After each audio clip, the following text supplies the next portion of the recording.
জনগণ চায় তারা যেন ৫ বছর ক্ষমতায় থাকেন। এটা তো তার একটা খায়েশ বলি বা বাসনা, ইচ্ছা বলি, তারই একটা বহিঃপ্রকাশ।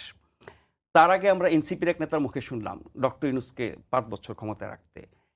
কেউ, কেউ ১০ বছর বলেছেন, কেউ দীর্ঘদিন বলছেন, কেউ, কেউ এমনও বলছেন যত দিন দরকার হয়।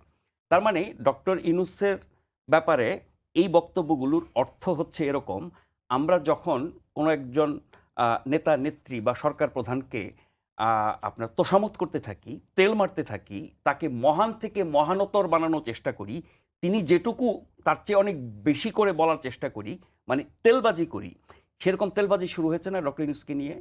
এই যে এত সব তোষামোদি, ডক্টর ইউনূস ভালো কাজ করছেন, সবার সমর্থনে দায়িত্ব নিয়েছেন, তিনি সংস্কার সহ আরও অনেক কাজ করছেন, তার মধ্যে ভালো আছে, মন্দ আছে, সফলতা আছে, ব্যর্থতা আছে, সব ঠিক আছে। কিন্তু ডক্টর ইউনূসকে আজীবন ক্ষমতা থাকতে হবে, ৫-১০ বছর, যতদিন দরকার, দীর্ঘমেয়াদে, এই কথাগুলো বলে বলে কিন্তু ওনাকে আবার কি বলবো, শেখ হাসিনাকে তেল মারতে মারতে তার মানে অনুসারীরা স্বৈরাচারে রূপান্তর করেছে না, ফ্যাসিবাদে রূপান্তর করেছে না। উনি যা কিছু করেন সবই ভালো, এরকম কিছু লোক তো ছিল তার দলে এবং দলের বাইরে। তারা এই তেলবাজি করে করে ওনাকে একদম চূড়ান্ত ফ্যাসিস্ট অবস্থানে নিয়ে গেছেন। চূড়ান্ত কি বলবো, ক্ষমতা কুক্ষিগত করে বেআইনি কাজ করা, আরও যা যা কিছু অপকর্ম তার শাসনামলে সেগুলো আমি জানি, গুণ খুম থেকে শুরু করে ইত্যাদি। ওই রকম কাজ করতে নিয়ে গেছেন যেই মানুষগুলো তেলবাজি করে, তোষামোদি করে। এখন ডক্টর ইউনূসের মতো একটা সবার কাছে গ্রহণযোগ্য আন্তর্জাতিক একজন ব্যক্তিত্ব, তাকেও ঠিক ওইরকম রাজনৈতিক প্রক্রিয়ার মধ্যে দিয়ে একরকম মহান মহান আপনি আছেন, আপনি থাকবেন, এমনকি কিছু কিছু স্লোগান দেখেন, এই যে ঈদের জামাতে যে স্লোগানগুলো দেওয়া হলো, ডক্টর ইউনূস কে আরও ৫ বছর।